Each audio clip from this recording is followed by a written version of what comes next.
La médiation culturelle, ça occupe une grande place depuis toujours. En fait, dès le premier festival, les 3 jours de Castellier en 2006, on avait un premier atelier. Et depuis, au festival, chaque année, des ateliers ont été répétés.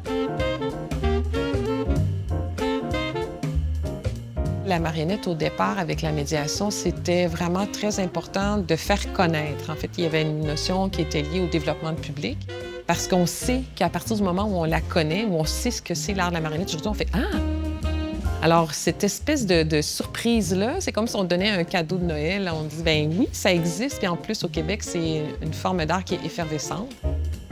On mise sur la manipulation. On a des ateliers pour les tout-petits jusqu'aux très grands, de la manipulation à 1, à 2, à 3. Et aussi, on a un atelier sur l'initiation de la marionnette qui s'appelle Parlons marionnette, où on peut voir différentes vidéos des différentes cultures, différentes techniques à travers le monde. J'ai vu des enfants qui sont très introvertis. Tout d'un coup, c'est transformé une fois qu'ils prennent la marionnette, commencent à comme, les donner aux voix. Donc, c'est la découverte de leur voix à travers d'un autre objet. J'ai vu aussi personnes aînées discuter de la perte d'un cher être à travers d'une marionnette. C'est vraiment formidable de voir ça. C'est comme un outil qui libère et un outil d'expression, en fait. Quand tu reçois une pile de lettres comme ça d'un prof avec tous ses élèves qui t'écrit pour te dire que cet atelier a changé leur vie, c'est ça que ça me touche.